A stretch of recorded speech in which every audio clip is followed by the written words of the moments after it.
Assalamu alaikum wa rahmatullahi wa barakatuhu. Alhamdulillah wa kafa. Wa salamun ala ibadihi allazina istafa. Amma ba'd.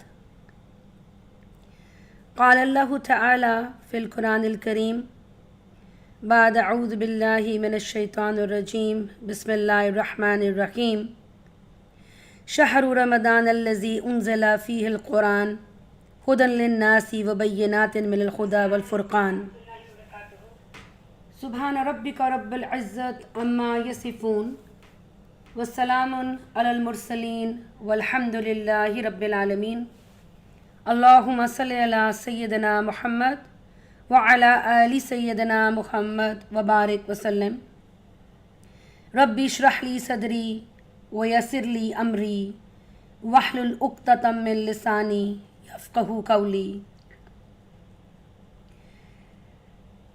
ربي يسر ولا تعسر وتمم بالخير وربنا زدنا علما يا فتاح يا فتاح يا فتاح الحمد لله رب العالمين وبك نستعين.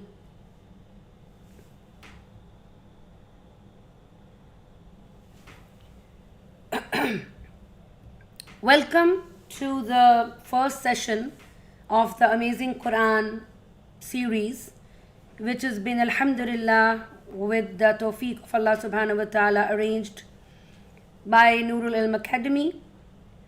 The purpose for this series is to welcome the holy month of Ramadan, and also during the holy month of Ramadan we keep ourselves connected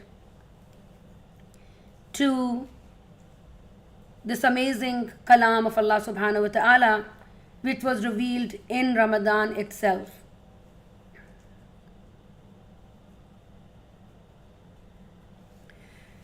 So we have arranged certain format for this program, and you all will see that in front of you you can see some slides. We have made some WhatsApp groups in which the sisters are included, and these slides are shared with them before every session. So I strongly recommend every one of you to keep the slides in front of you, but also pay attention to what is being said, because we also do not want to lose the spiritual aspect and the motivational aspect of these classes, which is one of the purpose, of course, of this course. So let's start with the slide number 1. So what do you expect from this course? What are we going to do? What is it all about? So the first thing which you can see in your slide, that we will focus on the main theme and the message of the surahs, which we are going to inshallah cover. And as I said, that the purpose is to cover the full Quran cover to cover in the month of Ramadan. So we have started a week earlier, and inshallah our niyat will be to finish the program by the 27th of Ramadan, biiznillah. So the second thing is that we are going to narrate narrations of relevant hadiths, which are the sayings of the Prophet ﷺ about a certain ayah, a surah, or even some words used in Quran. And these narrations will be mostly taken from the two main books of hadith, the two main Sahih books of hadith, which are Sahih al-Bukhari and Sahih Muslim. Then we will have discussions of various opinions of the Mufassirin. Mufassirin are those scholars who have qualified in the science of tafsir, in the science of exegesis and commentary of the Quran. So we will inshallah ta'ala discuss about the various opinions of the Mufassirin about particular verses, and also we will take these different aqwal or these different statements of the Mufassirin from Sahih al-Bukhari. We will also highlight the Arabic eloquence and grammatical explanation of certain words, letters, or sentences wherever they will be required as well. And last but not the least, we will definitely talk about the motivational lessons, the spiritual aspects, and lessons which are taken out from particular verses or particular surahs or incidences which are mentioned in the Quran as a lesson for all of us by Allah subhanahu wa ta'ala. So now, what will be our method? How are we going to conduct this course? What are we going to do? So let's look at the resources which are used to conduct these classes. So first, as I told you, that Sahih al-Bukhari, it is one of the most authentic collections of a hadith, which was written by Hazrat Muhammad al-Bukhari, rahmatullah alayhi, in 1846 CE, which is around 232 Hijri. And it includes a very detailed chapter of Kitab al-Tafsir, the chapter about the tafsir or commentary of the Quran. Then the second resource which is going to be used is Sahih Muslim, which is also one of the most authentic book after Sahih al-Bukhari. The scholars of hadith are of the opinion that this is the most authentic book ever compiled about the hadith of the Prophet ﷺ, which was written by Muslim ibn al-Hajjaj rahmatullah alayhi. Then we have certain tafsir which will be referred to. One of them is Ma'raful Quran, which is by Hazrat Muhammad Idris Kandalwi rahmatullah alayhi. He is also called the Shaykh Tafsir. A very beautiful work done by him, in which he has collected tafsir of various Sahaba, Tabi'een, Tabi'een, and some scientific researches and grammatical breakdowns as well. And then we will also be covering some material from Ma'raful Quran by Mufti Muhammad Shafi rahmatullah alayh, who is the father of Mufti Taqi Usmani damat barakatuhum, and a big mufassir of his time as well. So the Arabic eloquency and the grammatical points which we might discuss as well, although the sisters who are not studying Arabic should not feel worried for that. Inshallah ta'ala, it will be very easy explanation of certain Arabic terminologies or certain eloquent points of this language itself, which is also taken from the books of Balagha, which are the Arabic eloquency, Ilm al-Bayan, Ilm al-Badi, Ilm al-Ma'ana, and also certain rules of grammar where the meanings of certain things can be changed as well. So how are we going to conduct these classes? The methodology we are going to follow is first, most of you are already in the WhatsApp groups. If you have not joined the WhatsApp group, we strongly recommend you to join the WhatsApp groups, and the link for the WhatsApp groups were already shared in the email after you registered for this class. So if you're in the WhatsApp group, then you can also ask questions related to the sessions only. Please, let's avoid asking general questions on those WhatsApp groups.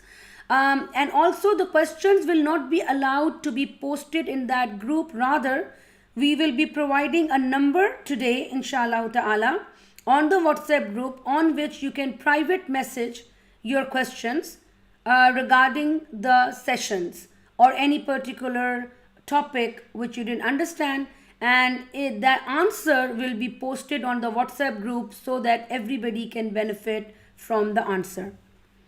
Another thing which we are inshallah ta'ala going to do for the ease of all of you is that these class slides will be shared on the WhatsApp groups, which you have already seen, and I recommend you to keep them in front of you during the session.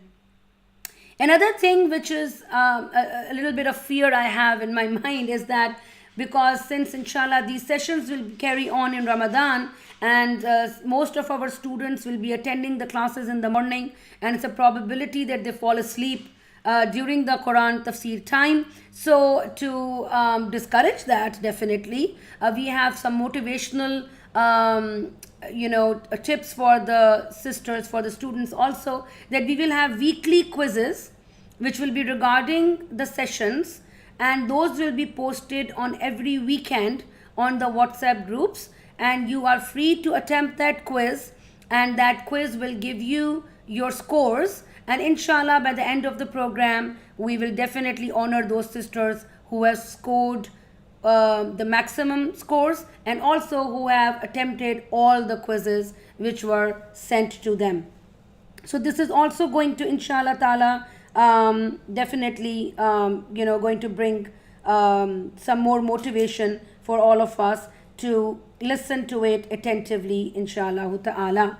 So come on sisters, then let's dive into the ocean of Quran, collect the pearls and the treasures and see where it takes us, and let's make our niyat correct that the reason we are sitting here is solely for the sake of Allah subhanahu wa ta'ala, to learn about his beautiful kalam, to learn about his beautiful speech, to know what he wants from us, to know what makes him happy, so that we can practically bring everything into our lives. So all of us, let's once again revive our intention, have a niyat that we are doing it for akhirah. We do not need to prove it to somebody. We do not need any compliments about that. Rather, this is for our akhirah. We are spending time with the kalam of Allah. We are spending time with Allah subhanahu wa ta'ala, and definitely those majalis, those gatherings where Allah ta'ala is remembered, the angels come down to those gatherings, those houses, those rooms, those corners, wherever you are sitting. Angels are descending down, bringing the special mercy of Allah ta'ala and entering the noor of Allah subhanahu wa ta'ala into our hearts, and that is what is required, and that is what is our intention. So first thing first, we are starting the holy book Al-Quran Al-Majid, Al-Quran Al-Kareem, Al-Quran Al-Kabir, Al-Quran Al-Azim. So you can put as many adjectives you want to the word Quran. So Quran is basically a speech of Allah. And that is what our aqidah, our faith is. It is not something which is created. It is not something which is said by a human. It is not something which is researched or worked on. Rather, it is a direct speech of Allah subhanahu wa ta'ala, which was revealed to the Prophet Muhammad alayhi salatu wasalam. It was being written and preserved through the chain of mutawatir narrations. Now, what is the chain of mutawatir narrations? It means that in every generation there were so many people to narrate and preserve this book that it was impossible for all of them to forget or to forge a lie against anything. And that type of narration is called a mutawatir narration. Where did this word Quran come from? So we have two opinions, because we are talking about linguistically in Arabic. The word Quran can come from the root letters qara'a and can also come from the root letters qarana. So if it comes from qira'atun, then it means something to recite. So Quran is a recital. That is why it is called Quran. Because when we recite this book, we get reward. As per the hadith of the Prophet ﷺ, he said, whoever recites a letter of Quran, he gets 10 hasanat. He gets 10 good deeds. And then he gave a very interesting example. He said, I do not say that alif lam mim is one letter. Rather, I say alif is a letter, lam is a letter, mim is a letter. So that means that even if you don't understand it, because the meaning of alif lam mim, even the Arabs don't know it. So even if you don't understand it, by just pronouncing the letters of Quran, every letter gives you 10 hasanat. So this is a great motivational factor for all of us to aim to recite the Quran cover to cover in this Ramadan, inshallah, because every letter gives us 10 hasanat, and we know that in Ramadan every act is multiplied to many folds in any case. So this is one of the reasons this book is called Quran, because it is a speech of Allah, direct speech of Allah, and because it is part of Allah. It is part of Allah Ta'ala's being, because speech is part of somebody. So that is why when we even utter it, when we even utter a letter of it from our tongues, we get the blessings. And the other opinion is Quran comes from qarana, which means to be together, to be compiled together, to be in close proximity, to be stuck together. And the reason this book is called Quran is that because the various verses and the surahs, they are joined together to form into a book. So this is the reason also this book is called Quran. This name Allah Himself gave it to His book. And almost 70 times in Quran, Allah has used the name Quran for this book of His, which inshallah we aim to understand. This book, Quran, is also called Furqan, which means a way to differentiate between right and wrong, a criteria to differentiate between right and wrong. It's also called zikr, which is also used in the Quran itself. Allah Ta'ala says, I have sent down this zikr. And zikr basically means reminder. It is also named as Al-Kitab, the book. It is also named as At-Tanzil, the one which is sent down. So these are all the different names used by Allah subhanahu wa ta'ala to name His beautiful kalam, which is Al-Quran. So why are we sitting here? Why do we want to learn Quran? What are we going to get out of it? There are numerous hadiths, sayings of the Prophet ﷺ.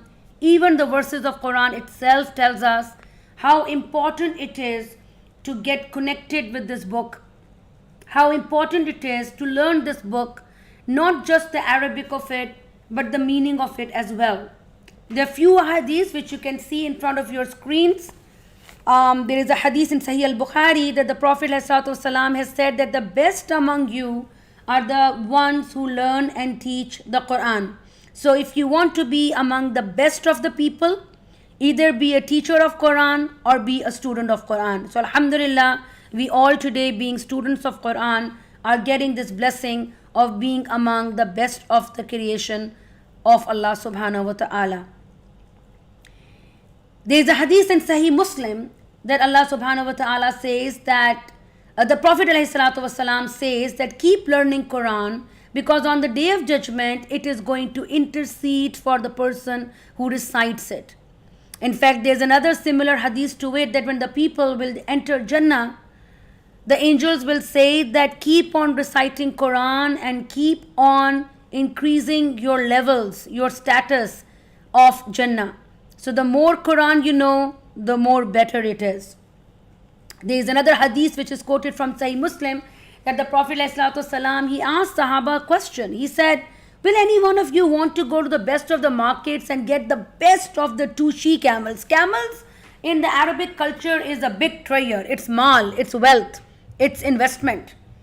And especially she-camels are also a great investment because they reproduce and give you more camels, and it is a big trade of Arabs. So the Prophet ﷺ said, will you want to do that? Get best of the 2 camels from the best of the markets, or 3 camels or 4 camels, or keep on increasing your wealth. Yani keep on increasing the herd of camels. Do you want to do that? So of course the Sahaba would be like, yes. Who doesn't want to be the millionaire and the billionaire of today? So the Prophet ﷺ said that learning Quran, it is better. Like if you learn 1 verse, it is better than 1 camel. If you learn 2 verses of Quran, it is better than 2 she-camels. And if you learn 3 verses of Quran, it is better than 3 she-camels. So you can calculate your treasures. You can calculate your bank balance. How many ayahs of Quran you know, that is how many she-camels you have in your bank account.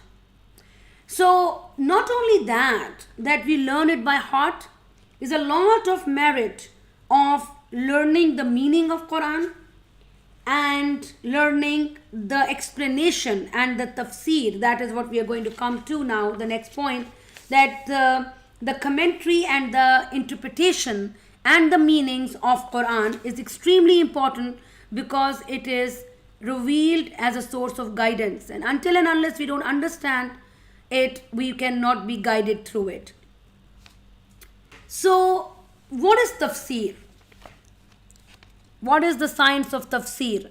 And that's what inshallah this course is about, the tafseer of the Quran, the science of the interpretation and commentary of the Quran.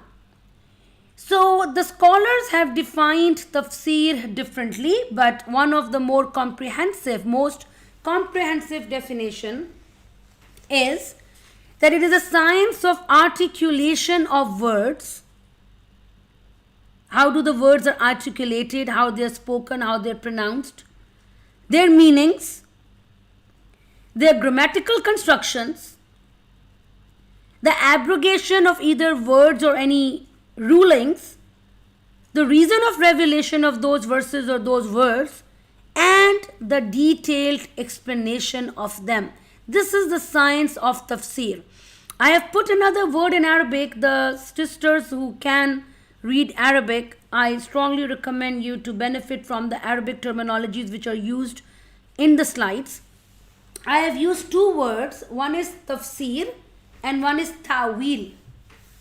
Some of the scholars say that the two are different, but some of the scholars say both of these things are same.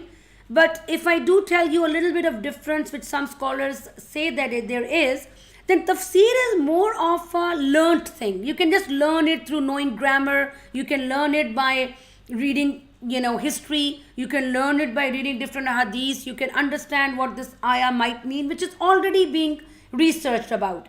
But ta'wil is more of an insight. It's more of a feeling of that ayah, which Allah Ta'ala blesses His special people because of their taqwa, because of their righteousness. They can have the insight or the you can say the deep understanding or the wisdom of certain ayahs. That is called the ta'wilul Quran. So how is tafseer done? What do these scholars do? How do they try to understand Quran? Because we know Quran is in Arabic language, so of course everybody will say, well, the first thing is you should know the Arabic language. Yes, definitely. But sometimes the Arabic language, you know the Arabic language, but sometimes you're still confused that what does Allah really mean here? What does He say to us? How do we understand the rulings behind it? So the number one resource for tafseer is Quran itself. Sometimes Quran itself interprets Quran. Sometimes another ayat of Quran can explain another ayat of Quran. Sometimes a surah can be an explanation of an ayah. And inshallah, during this journey of this course, we will get to know about that. The second source to understand Quran is hadith, the sayings of the Prophet ﷺ, because that is why he was sent. He was sent as a teacher. Teacher of what? Teacher of Quran. He was a muallim. So, of course, his sayings, his insight to the ayahs, why he said something, what he said about a particular ayah or a particular surah, that is also a source to understand Quran. Then the statements of the Sahaba, the companions of the Prophet ﷺ, radiyallahu ta'ala anhum ajma'in, because they were the direct students of the Prophet ﷺ, and Prophet ﷺ used to sit with them, talk about Quran, teach them Quran, and that also we'll get to know while we are doing this course, that how the Sahaba got to know the Quran from the Prophet ﷺ. Then also the statements and the actions of the Tabi'een, which are the next generation of the Sahaba. And we will come to the next slide where I will tell you that the most famous Mufassireen, the scholars of Tafsir, are from the time of Tabi'een. The Prophet ﷺ, he said about the first three generations, he said that my generation and the next can never join on wrong, on batil. They will always be on the right direction. Then of course a very, very important aspect which we will be discussing in these classes as well, is the Arabic language. Because Arabic language is an extremely eloquent language. And the language itself is a treasure. Language itself is an ocean. And it can have so many different meanings, interpretations, culture, and a lot of other gems hidden in this language. And that is why Allah Ta'ala, in one place says in the Quran, the gist of that is that, oh Arabs, if you really feel that this Quran is something made up, then why don't you even bring an ayah like that? Yani the Arabs used to be so eloquent. They were big poets of that time. But they could not even produce a single ayah and match the eloquency of Quran. So to understand the miraculous eloquency of Quran, if we don't even understand the miracle of this language, we will not be able to appreciate the miraculous language of Quran. So there are a lot of different sciences of Arabic language which needs to be known in order to understand Quran. Ilm al-Sarf, Ilm al-Nahab, Ilm al-Ma'na, Ilm al-Bayan, Ilm al-Badi. These are just some of the names of the Arabic sciences which a person should know in order to understand the beauty of Quran. Then the different qiraat. Qiraat are basically, as I said, articulation of words. Certain words are pronounced and articulated in different ways, and that is proof from the Prophet ﷺ and the Sahaba.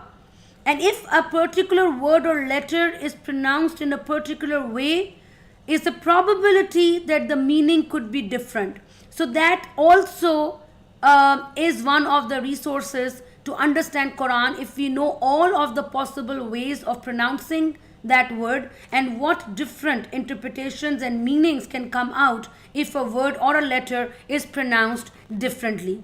Then definitely we need to know the history of Islam, not just history of Islam, but history of pre-Islam as well, from the time of Adam alayhi salam to all the prophets, the tyrant kings, the Pharaoh, the Namrud, the all other tyrant kings, or all other influential people who have passed in the past, like Zulkarnain, or a lot of other people who've been mentioned in Quran. So of course the historical findings of these people are also a great source to understand, especially the stories which are mentioned in the Quran by Allah subhanahu wa ta'ala. And then of course there's a lot of research required, because Quran is a book till Qiyamah. Quran is the guidance till the end of the time. So as science keeps on progressing and a lot of things keeps on inventing, the researchers and the scientists, they do compare that with the scientific inventions and also the ayahs which are already mentioned in Quran, and that is how they are understood in a better manner, especially for today's time, how we can put all of those things in context in today's time. And then, as I said, last but not the least, the insight, which is of course a blessed gift from Allah subhanahu wa ta'ala. He blesses whoever He wishes to have this insight, this inner dimension and the wisdom and the deeper meanings and the messages and the feel of Quran that cannot be learnt, that is just gifted, which is gifted to special people, whoever Allah subhanahu wa ta'ala wills. I will just very quickly go through this slide because I know I don't want it to get a little bit boring for people as well.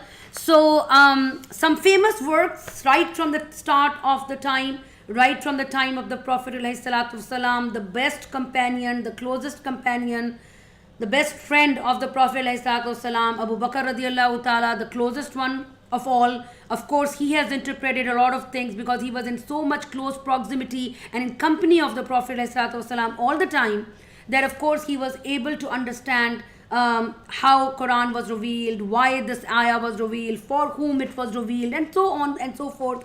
Similarly with Umar, Usman, Ali radiallahu ta'ala anhum.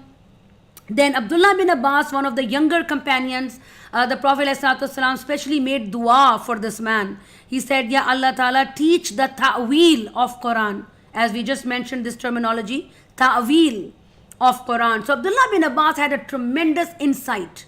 He could figure things out the way the other Sahaba could not. He is the one who interpreted Surat Nasr, Iza Ja'a Nasrullahi wal Fath, that this is the news of the death of the Prophet ﷺ. And Sahaba were shocked to know that interpretation because nobody could think of that angle. They all thought that, oh, well, this is a news that Islam will be victorious and there will be so many victories coming up. But he said, no, it is telling us that the mission is finished. Prophet ﷺ has done his work. It's time to go. So he had this inner insight, which was, of course, a gift from Allah Ta'ala. Similarly, another Abdullah, Prophet ﷺ made dua for this Abdullah as well, Abdullah bin Masud radiallahu ta'ala. So these are the 5 major or the 6 major Sahaba from whom we had a lot of interpretation. Abdullah bin Umar is also one of them, but I just mentioned few who we will be quoting a lot in these classes. Then after that, in the time of the Tabi'een, the next generation of the Sahaba, Hasan Basri rahmatullah alayh, Sayyid bin Jubair rahmatullah alayh, Ikrama, who was a student of Abdullah bin Abbas. He was a black slave of Abdullah bin Abbas, Ethiopian slave. He did great work in the science of tafsir. Mujahid rahmatullah alayh, Ata rahmatullah alayh, another student of Ibn Abbas. Abu Aliya rahmatullah alayh, who's a lot of times quoted in Bukhari, Sahih al-Bukhari. Qatada rahmatullah alayh, Ad-Dahak rahmatullah alayh, and Sufyan Suri rahmatullah alayh. All of these people, you can see the time is almost from 95th Hijri till around 160 Hijri. So in these 60, 70 years, a lot of research in the science of tafsir of Quran has been done, and a lot of work has been done, and inshallah we will also follow the same traditional Mufassirin, because it is just a principle, the closer you go to the time when the deen had started, the more authentic it is. So inshallah ta'ala we will also quote the narrations of these people, how they have understood various ayahs and surahs of the Quran. So let's start. بعد أعوذ بالله من الشيطان الرجيم بسم الله الرحمن الرحيم. The first surah of Quran, Al-Fatiha. There are many names of this surah as well. Al-Fatiha. Al-Fatiha basically means something which opens something, an opener. And it's very amazing that Imam Bukhari rahmatullah alayh, when he starts the Kitab al-Tafsir, the chapter about the tafsir of Quran, and then he says that this is called Fatihatul Kitab. This is called the opener of the book. And under that, he writes a very strange statement. He says, he doesn't say it is called the opener of the book because he said it is called Ummul Kitab, the mother of the book. He says that Surah Al-Fatiha is called the mother of the book because the Quran starts from it, the Mus'haf starts from it, and also because your salat, your prayer starts from it. So one can think that this definition suits more to Fatihatul Kitab, not to Ummul Kitab. I'll repeat what I'm saying. It is called the opener of the book. And then if I want to define that, I would say, oh well, because the book, the Mus'haf starts from it, and the prayer starts from it. But Imam Bukhari is not saying that. He is saying it is called Ummul Kitab. It is called the mother of the book. Because the prayer starts from it and the Mus'haf starts from it. Why? Because the scholars say that mother is also the core of everything. Mother is the opener. Mother is the main object which makes other objects come into place. That is why Makkah is called Ummul Qura, the mother of the cities. Right? Because that's from where everything started. That's from where the deen initiated. So this is why Fatiha is also called Ummul Kitab. It is called Fatihatul Kitab. It is also called Fatihatul Quran. And it is only called Al-Fatiha as well.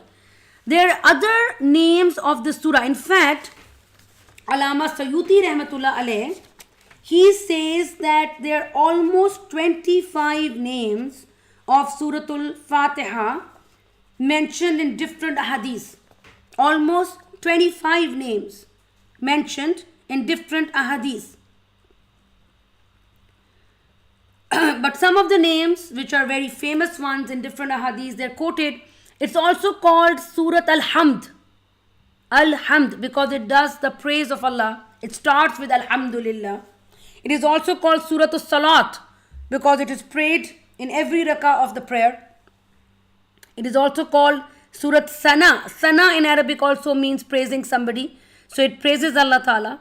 It's also called Ash-Shafiya, because it comes in one of the hadiths that there is shifa in Surah Al-Fatiha. People can do ruqya by reciting Surah Al-Fatiha, blowing over the place where if they got any injury or they are sick. And that is what was done at the time of the Prophet ﷺ as well, and he approved of it, and the Sahaba did that as well. It is also called Kafiya, the surah which is enough for guidance and for protection. And it is also called Quran al-Azim. So there is a hadith which I'll quote where these three names, and another name number 11 on your screens, you can see it is also called As-Sab'ul Masani. Sab means 7. Masani, we will talk about it, what does it mean. But let me first narrate a hadith which gives these names of Surah Al-Fatiha. So there is a hadith in Sahih al-Bukhari which is quoted by a Sahabi called Sa'id bin Mu'alla radiyallahu ta'ala. He says that I was in the masjid and I was praying and the Prophet ﷺ called me. I did not know that I can, break my prayer to listen to the Prophet. So of course he kept on praying, and after he finished his prayer, he went to the Prophet ﷺ and he said, Ya Rasulullah, I apologize, I was praying. Anyways, the Prophet ﷺ said that, remind me, I will teach you a surah which is the best surah of Quran. And he said, it is the Saba Masani. It is the Quranul Azim. It is the greatest recital. And then the Sahabi, he said, Sayyid bin Mu'alla radiallahu ta'ala, that after going out of the masjid, the Prophet ﷺ held me with my hand and he taught me Suratul Fatiha. So that means that Suratul Fatiha was called Quranul Azim and As-Sab al-Masani by the Prophet ﷺ. So why is it called Al-Quran Al-Azim? Why this surah is called Al-Quran Al-Azim? So one of the interpretation of the scholars is that Surah Al-Fatiha basically include all the subject of Quran. Or you can say, in other words, Quran is an answer of Surah Al-Fatiha. What do we say in Surah Al-Fatiha? We praise Allah subhanahu wa ta'ala. We acknowledge His ibadat, that we only worship Him. We seek help from Him. And that is what Quran talks about. And then we talk about a straight path. And the whole Quran talks to us about the straight path. What is that straight path? And then we also talk about that Allah is the Malik of Yawmuddin, which is the day of judgment. So the Quran also talks about the day of judgment in detail. And then we also say, Ya Allah, don't guide us to the path of the people who've gone astray, and don't guide us to the path of those people who you have your wrath on. So Quran also talks about the previous nations who were destroyed, and why they were destroyed, because either they made Allah angry or they went astray. So basically Quran is the whole result of Surah Al-Fatiha, or you can say Surah Al-Fatiha is a summary of the whole Quran. That is why it is called Al-Quran Al-Azim. Why is it called As-Sab al-Masani? 7 repeated ones, or 7 Masani. So we'll talk about what Masani means. But there are 7. So there is no difference of opinion that Surah Al-Fatiha have 7 ayat. But it's very interesting. The difference of opinion is which are those 7 ayahs, right? I don't know if which Quran do you have in your homes. But if you look at most of the Qurans of the Middle East, you will see that after Bismillah ar-Rahman ar-Rahim, it is ayat number 1. So this is the opinion of Imam Shafi rahmatullah alayh, that Bismillah ar-Rahman ar-Rahim is part of Surah Al-Fatiha. So ayat number 1, Bismillah ar-Rahman ar-Rahim. Ayat number 2, Alhamdulillahi Rabbil Alameen. Ayat number 3, Ar-Rahman Ar-Rahim. Ayat number 4, Maliki Yawmiddin. Ayat number 5, Iyaka na'budu wa iyaka nasta'een. Ayat number 6, Ihdina as-siratal mustaqim.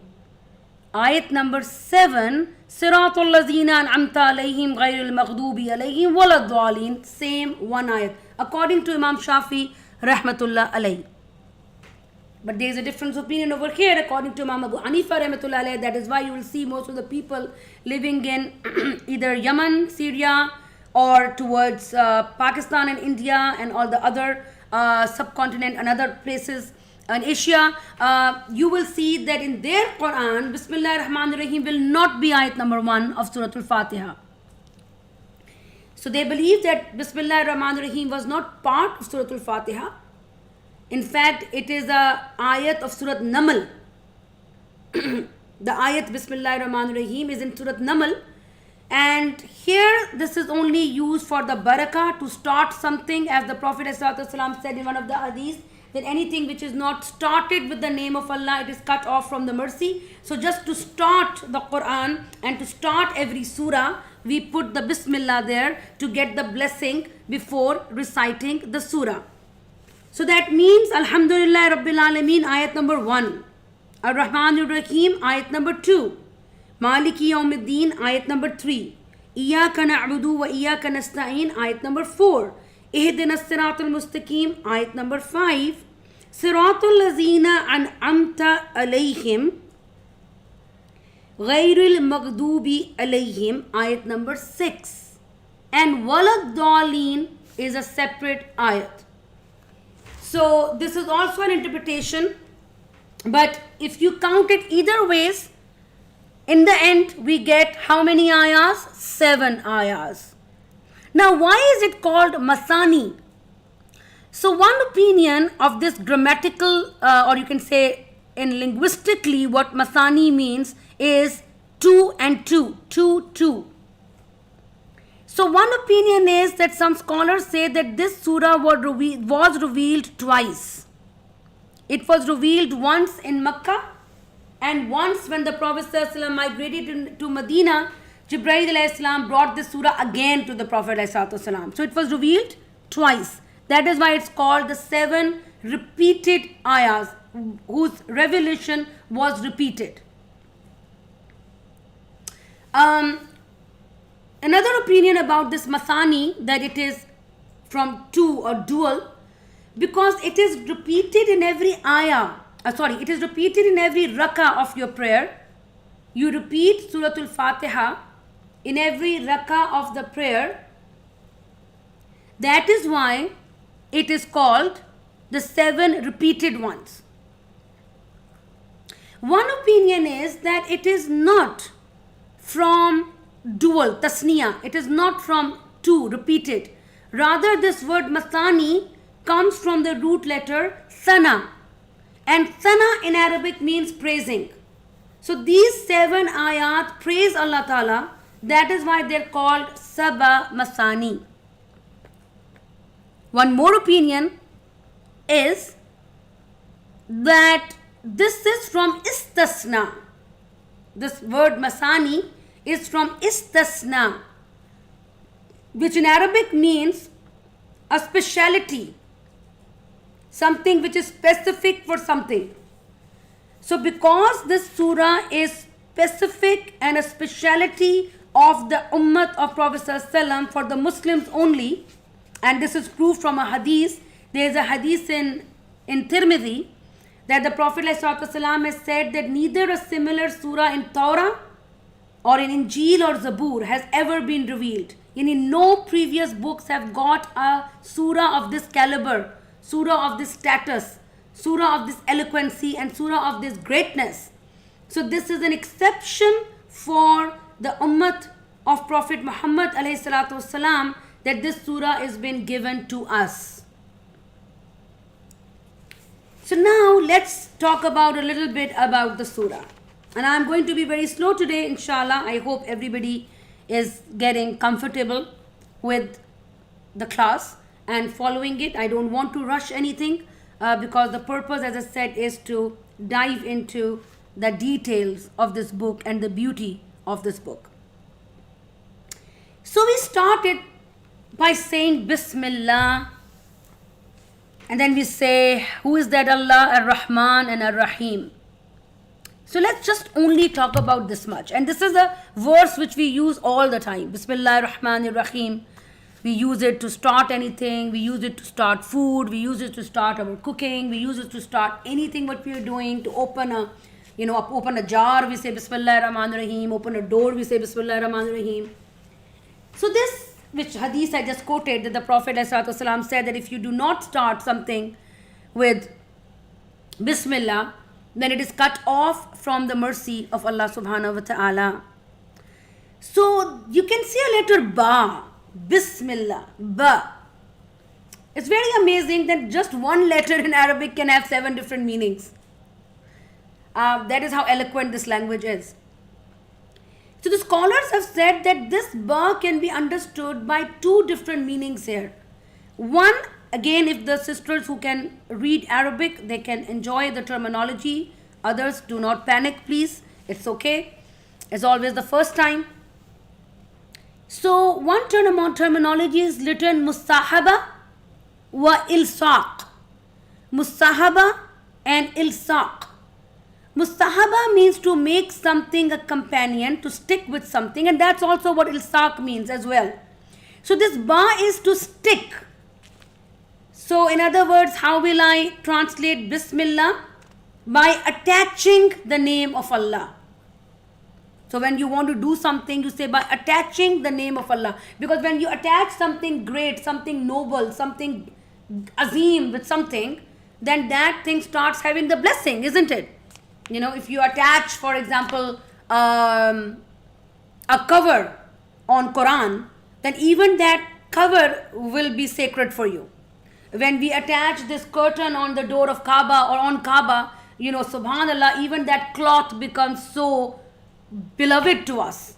We want to hug that cloth, although that is not even Kaaba, it is just attached with it. So this Ba means attach. So attach the name of Allah. This is what it can mean. Connect the name of Allah. Stick the name of Allah. Of course, when you stick the name of Allah before doing anything, then it will have mercy.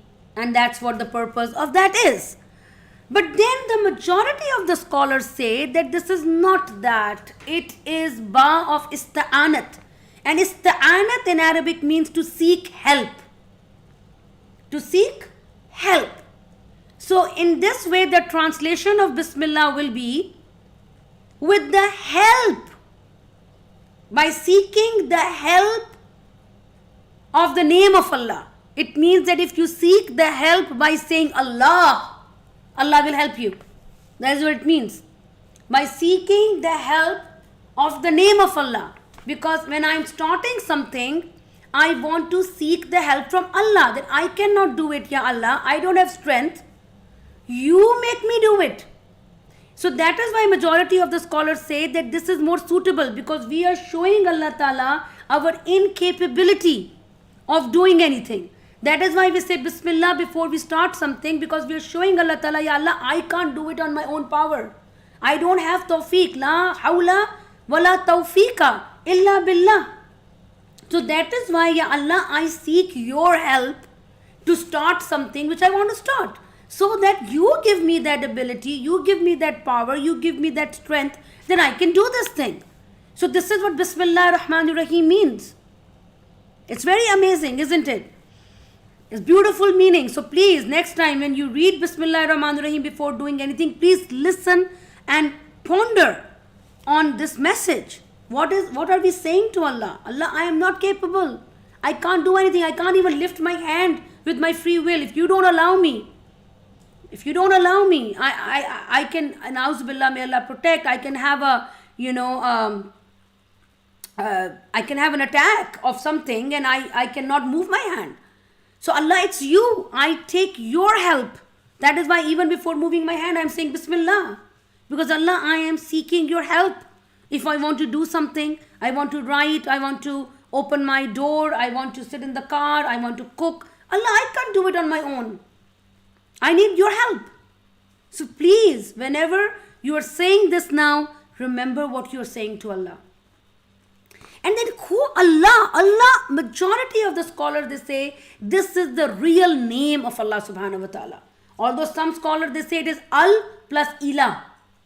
And ilahun means somebody who you worship. That's why we say la ilaha. There is no ilah. There is no one worthy of worship except Allah.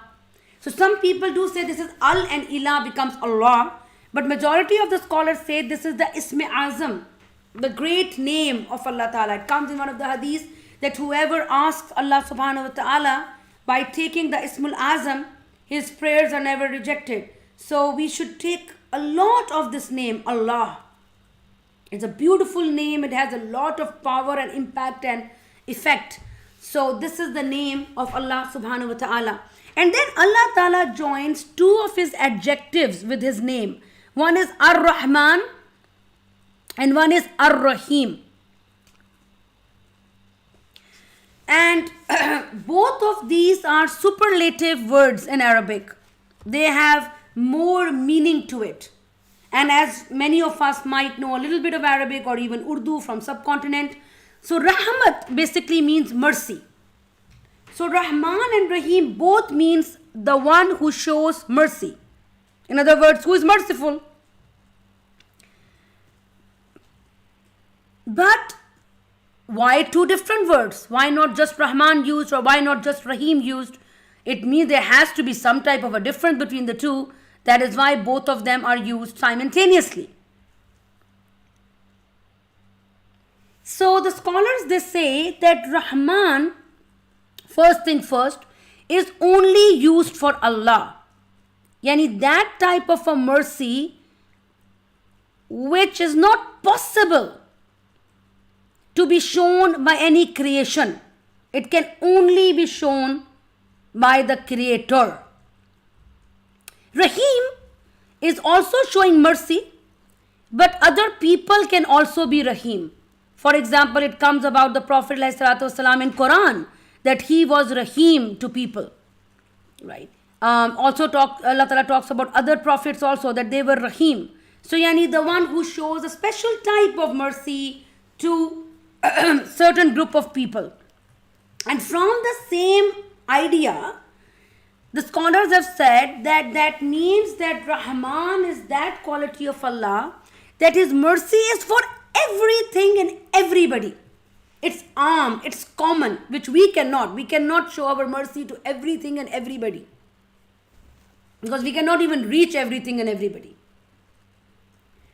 So Rahman can only be Allah because this is that mercy through which even a kafir is getting food. There is that mercy that even a sinner, a fornicator, a killer's stomach is also full. It is that mercy that the people who are disobeying Allah Ta'ala day in and day out, night, they are also breathing and walking on the first surface of the earth. This is Rahman, which we cannot have this type of a mercy. This is that mercy which can see a black ant in the black night on a black rock and still give food to that ant. We cannot have that type of mercy. This is Rahman. This is Rahman. And then Rahim is Allah Ta'ala's special mercy only for the believers. He has some special gift for the believers. And that can be in the dunya, it can be interpreted as maybe the tawfiq, the ability to do good things, ability to get guided, ability to get rewards for things. This is because Allah is Rahim. So we do little action, He multiplies it for us. Right? That is why we say oh, Ramadan al-Kareem, Ramadan al-Rahim, Ramadan al-Kareem as well. Because why? Because the generosity in Ramadan, it generously gives you rewards. Allah Ta'ala created this month for me and you, who cannot do much outside of Ramadan. Come inside of Ramadan, do a little, I will give you a lot. Karni thi maghfirat to bahane bana diye, jannat mein mominon ke ठिकाने bana diye. He just wanted to forgive us because He is Rahim. That is why he just gave all of these excuses. Okay, pray this many times, I will give you this much reward. You do a fard, I will give you 70 times reward. You do a nafal, I will give you reward of a fard. And all of that multiplication is why, because he is Rahim with the believers. You do little, he blesses you with a lot. And some scholars have even understood it with this way, that see, Allah has only used these three. In the beginning of Quran, in the beginning of every surah, Allah, Rahman, Rahim. Although we say there are 99 names of Allah Ta'ala. Why did he not say Allah, Al-Wadud, Al-Wahhab, Allah, Al-Ghaffar, Al-Khaliq? Why not that? Why Rahman, Rahim and Allah? Some scholars have gone into a more insight of that. They say that, see, Allah was there when nobody was there. Allah will be there when nobody will be there. Allah started everything. Allah started the creation. So first thing first is Allah, who just started the whole thing. He created every single thing. So his name has to be, that name has to be given first. And then in this world, when Allah created this world and he sent the people in this world, then his adjective, his quality of Rahman came into practice. His quality of Rahman, that he even, feeds the poor, feeds the rich, feeds the sinners, feeds the pious, feeds the kafir, feeds the believer. He is Rahman. He feeds the animal, he feeds the fish, he feeds the bird, he feeds the human. He is Rahman. So in this world, his quality of Rahman manifested. And then Akhirat, hereafter, when we go back to Allah Ta'ala, right? Wal aqibatu lil muttaqin. Then hereafter is only for the believers. There, the quality of Rahim is for the believers. In the hereafter, so we just live between the two worlds. The world, which is right now, and the world of Akhirat, the world of hereafter. So Rahman, Allah Ta'ala's general, common mercy for everything, every makhluk, and Rahim, Allah Ta'ala's special mercy. Special mercy, we will bring so little deeds, and Allah will multiply and multiply and multiply and take us into Jannat, inshallah. Why? Because He is Rahim.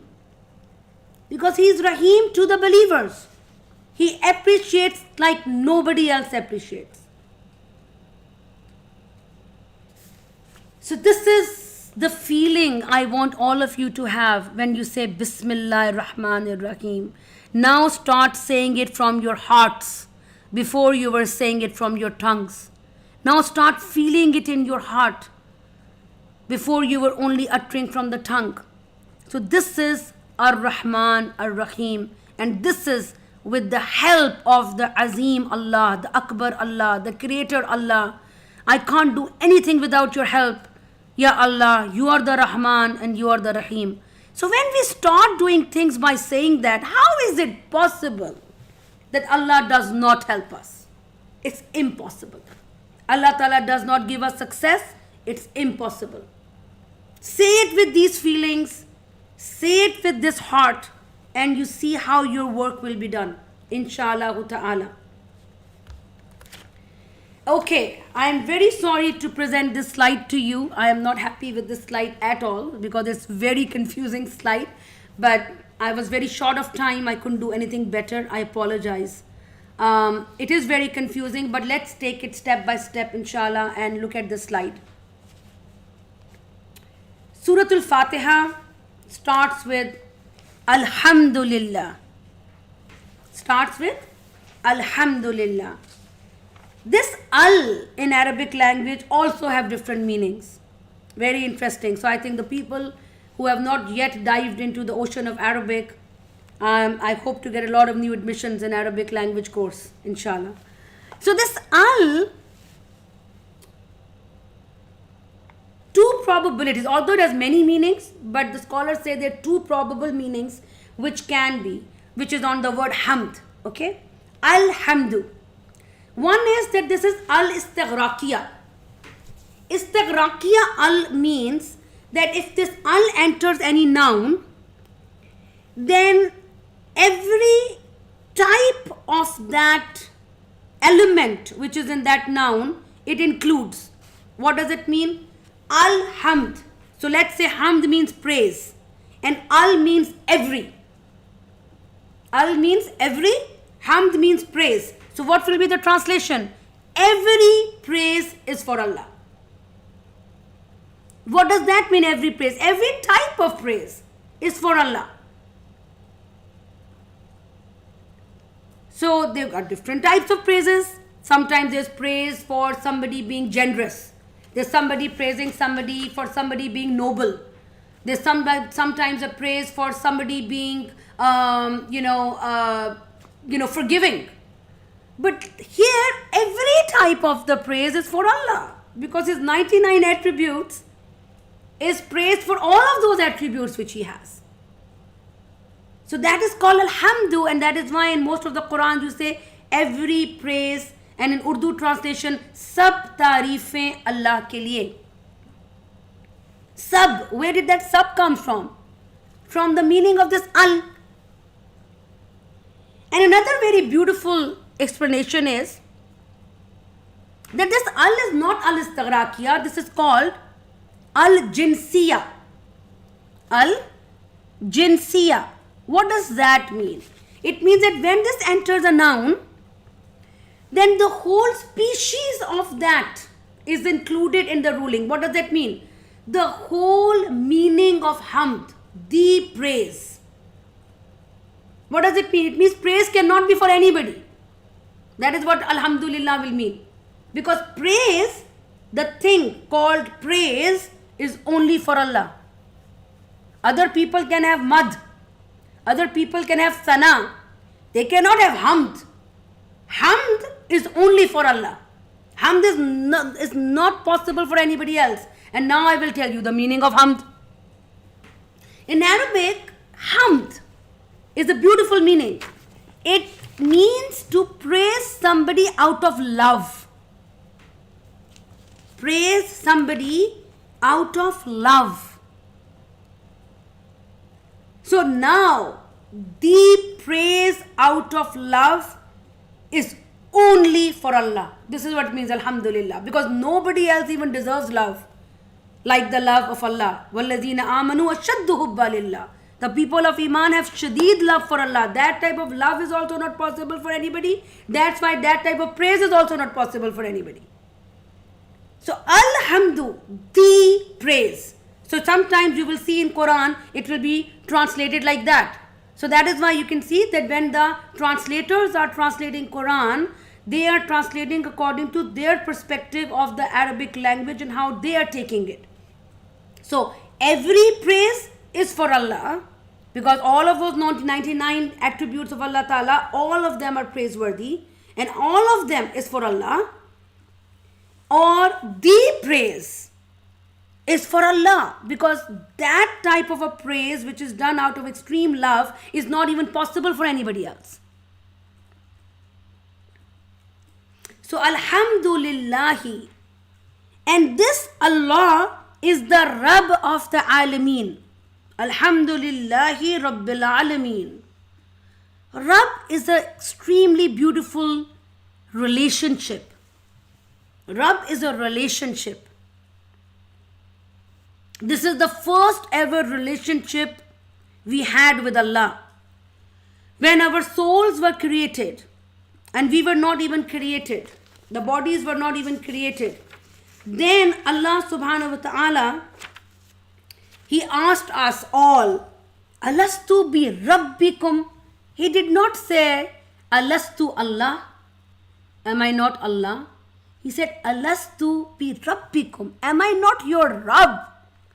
Because this was the most beautiful expression of love anybody can have, that I am your caretaker.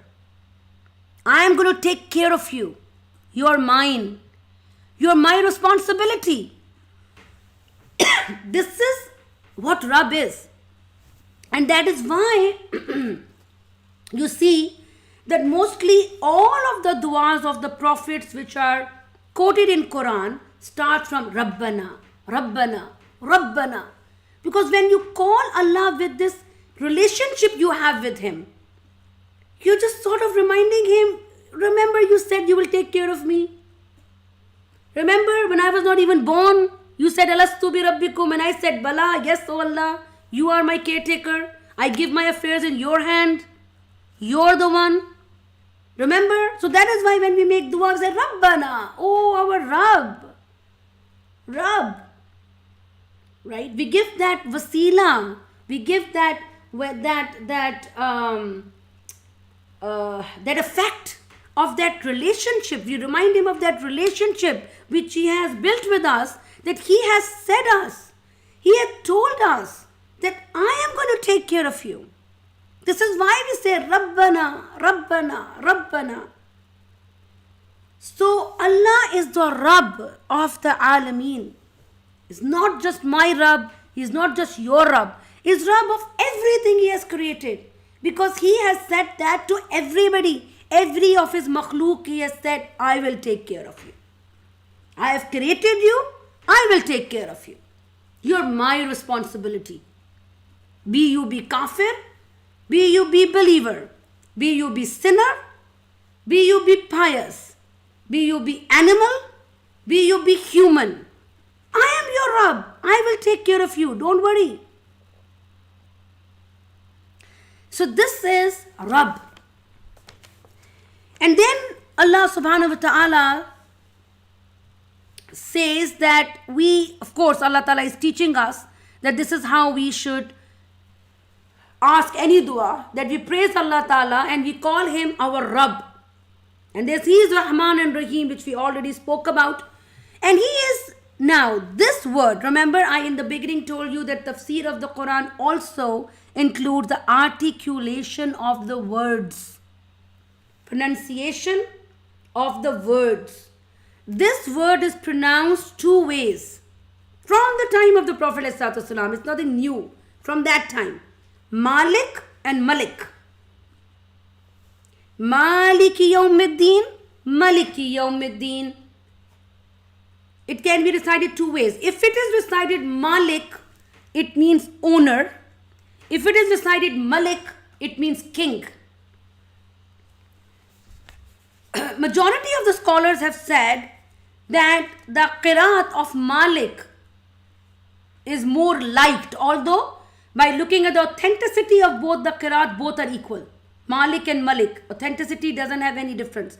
The scholars have said that what sounds more right is the Malik, because a king has a specific kingdom and Malik is just owner of everything. He is owner. So we also remind ourselves that He is the Malik of the Yawmuddin.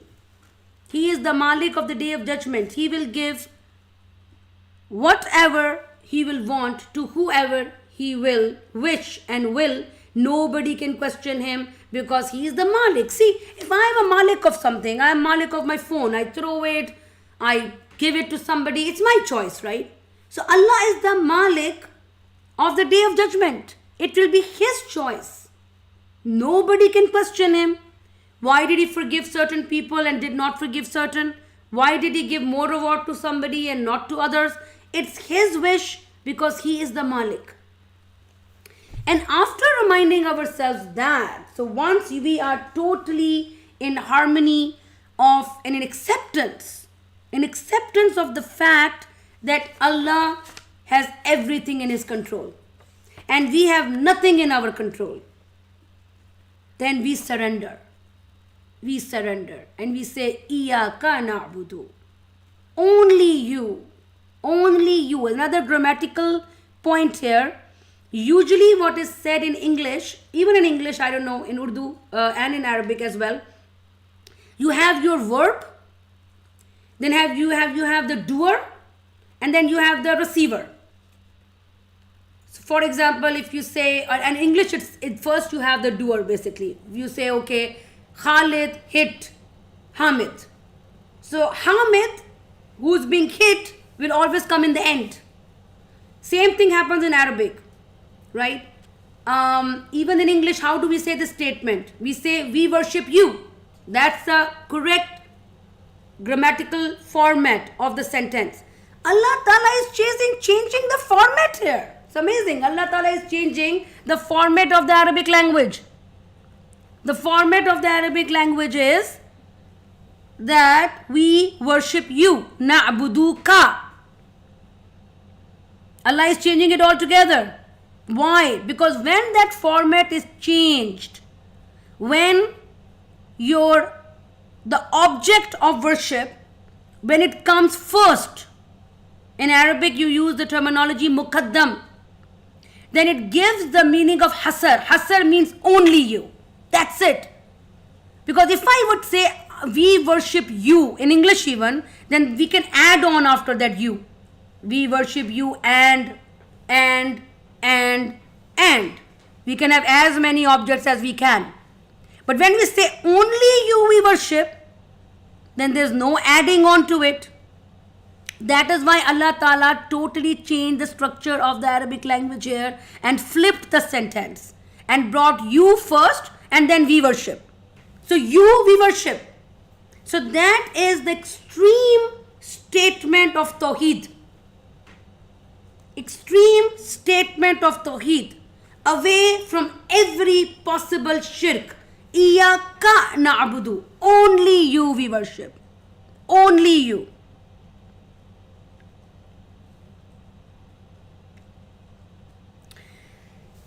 And only you we seek help. Iyaka nasta'in. Because, just look at the previous word. Only you we worship. But Ya Allah, we can't even worship you if you don't help us. We can't even worship you if you don't help us. Because why? Because we said Bismillah Rahman Rahim with the help of Allah, who's Rahman and Rahim. Even if we want to worship you, Ya Allah, we can't do that without your help. That is why we seek help from you also. That you give us the strength to worship you. Iyaka na'budu, iyaka nasta'in. We only ask help from you. And then we make a dua to Allah. We say, Ihdina. Guide us. Guide us. Guidance. Hadayat. Hadayat also have different meanings in Arabic language. One meaning of Hadayat is only giving directions to somebody. If you want Hadayat to the Mall of Emirates, then okay, go straight, turn right, take a roundabout. You can see Mall of Emirates. This is Hadayat towards Mall of Emirates. Whenever this type of Hadayat comes, after that Ila always come. Ila. You can see this Ila written on your screens. Then one type of guidance is that you guide somebody by going yourself and the other follows you. So you basically lead somebody, in other words. You direct somebody by making him reach that place, by leading him. That guidance always comes with li. Hadayat li, hidayat ila. But there is one more type of guidance, which is that you take that person to the destination yourself. You put him to the destination. He doesn't have to do anything. You just take him, put him to the goal. Right? That comes without ila and without li. So what do we see here? Do we see an ila or a li? We don't see an ila or an li after ihtina. We just see sarat. So that means this is that guidance we are asking for. We are not just asking for directions. Allah already gave us directions through Quran. Allah already gave us directions through sending prophets. We are not asking for that. We are saying, Allah, you hold my hand and put me to the final destination. Why? Because iyaka nasta'in, because I'm asking you for help. Because I know I can't do anything. I am weak. I am incapable. I can't do anything without your help. So you take me, you make me do it. You make me do those things which are going to give me success in the akhirat. This is what we are saying, Ihdina Siratal Mustaqim. You make me, you put me forcefully on this straight path.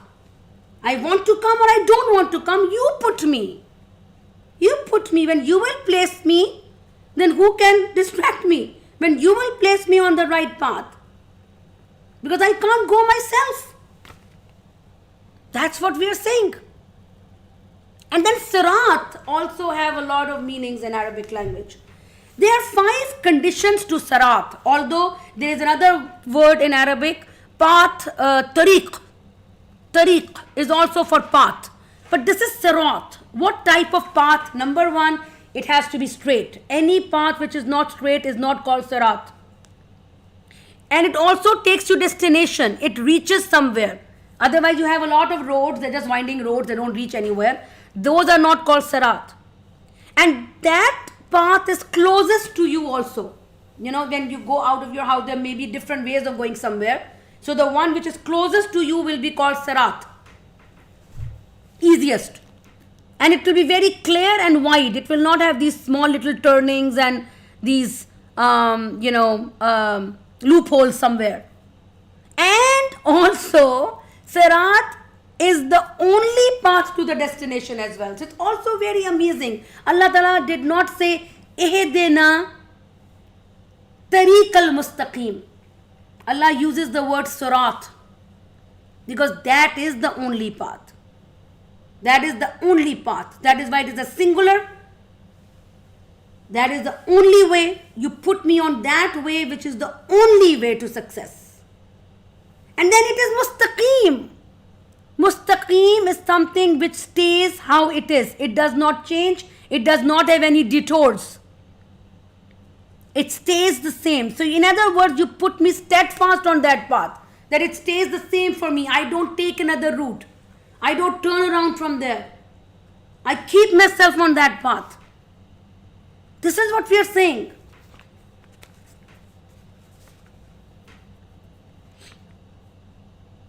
And that is why Abdullah bin Abbas radiallahu ta'ala and Abdullah bin Masud radiallahu ta'ala, they both interpreted this Sirat al-Mustaqim as Islam. Because that is the only way, that is the closest way, that is the shortest way, that is the most clear way, and that is the straight way to Allah subhanahu wa ta'ala. So Sirat al-Mustaqim is Islam. And then Allah Ta'ala also asks us that we make this dua that Sirat al-lazina an'amta alayhim. You take us to the path of those people, Ya Allah, who you have blessed. You have done inam on certain people. You have done inam on certain people. You take us to the path of those people you have done inam on. You have blessed them. So that gives us few hints. Number 1, this is the nature of insan that he will always follow somebody. He cannot just take a direction and say, okay, I'll go there. He needs a leader also. He needs a mentor also who is already walking on that path and you follow the footsteps. So following the footsteps of a mentor is an easier way to going to the destination. So that is why we are saying that we need the path, that straight path. Of course, Allah is going to put us on a straight path. But Ya Allah, if I'll be alone on that straight path, I might get scared. I might get demotivated. I might get distracted by shaitan. So you put some leaders for me also. You put some mentors for me also who you have blessed. So that I can just walk on their footsteps. So allazina an'amta alayhim.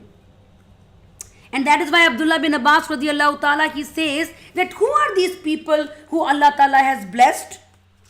Remember when we were talking about the resources of tafsir, we said sometimes Quran does tafsir of Quran.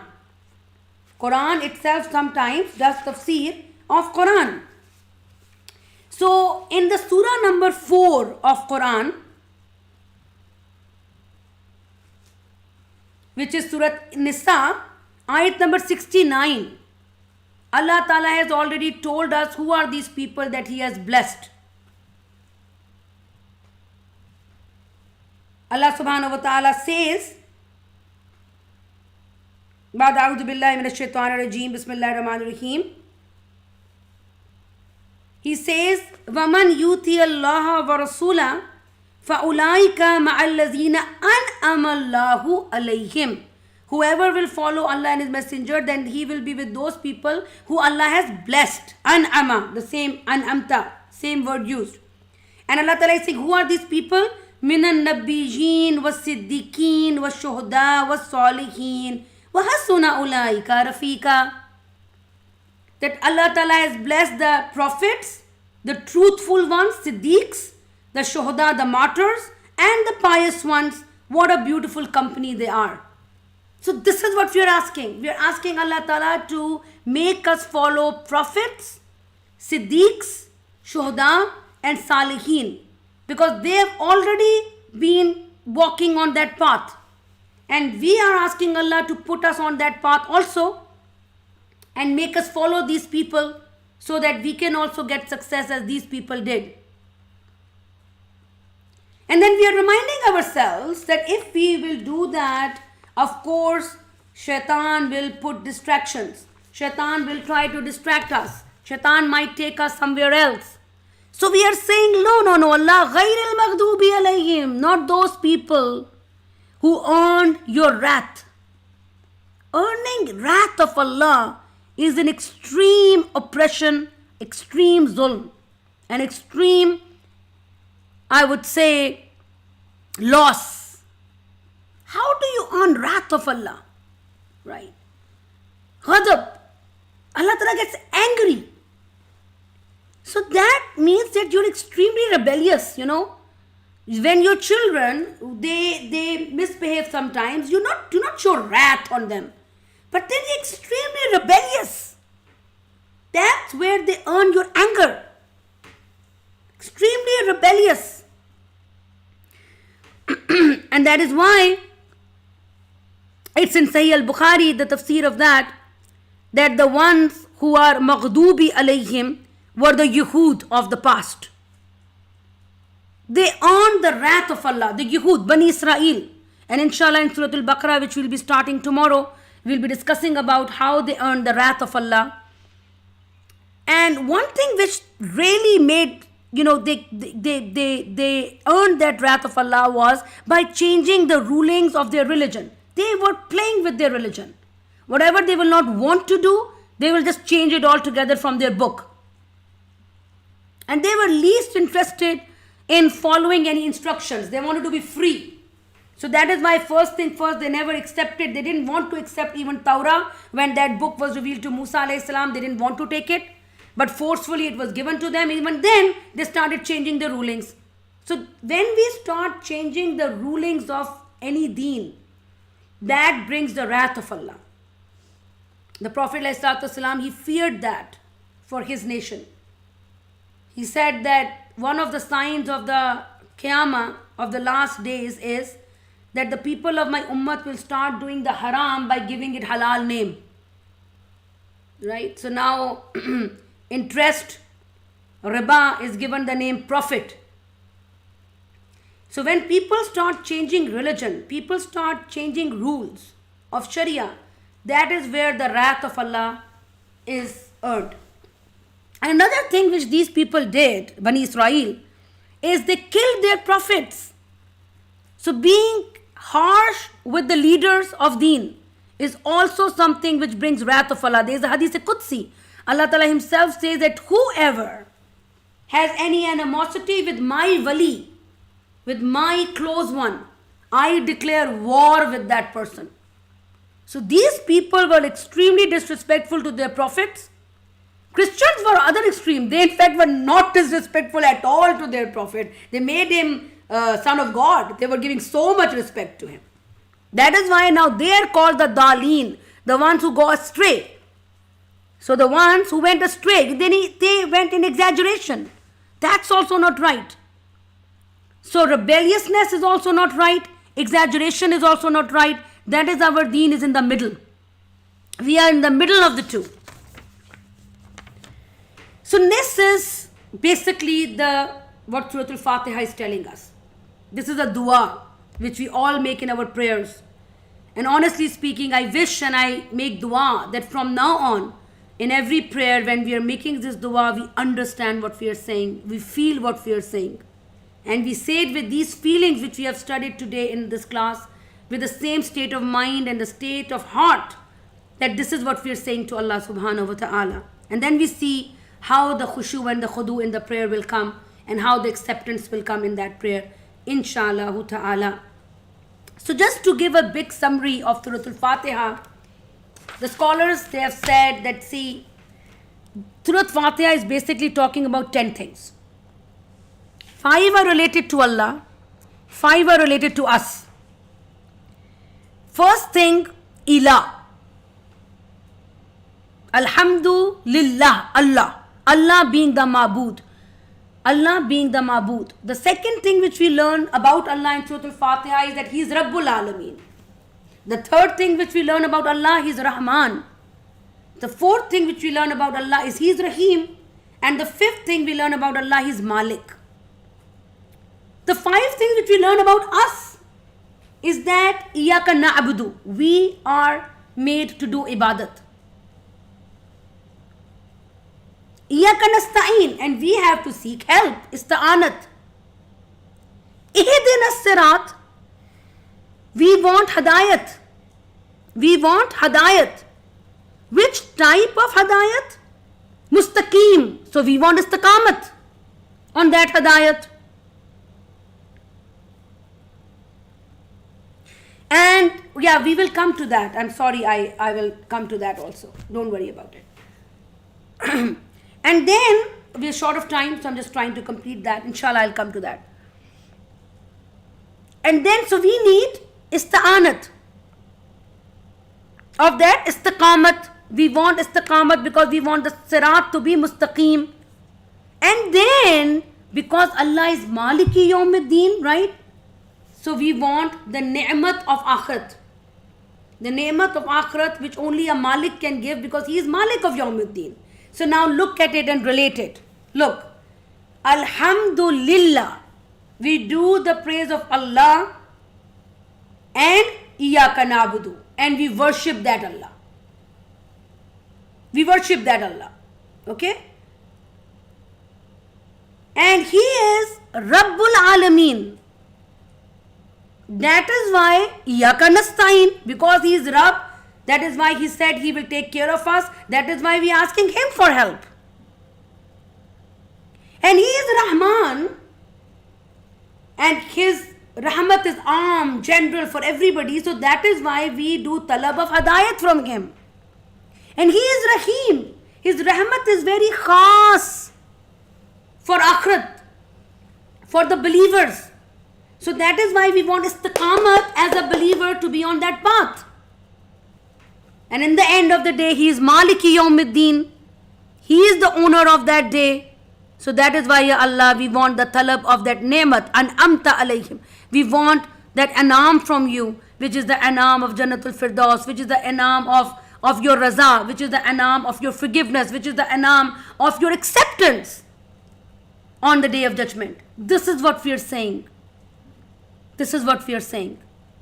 So please, read this surah from your heart. Read this surah from your heart and you will understand the beauty of this surah.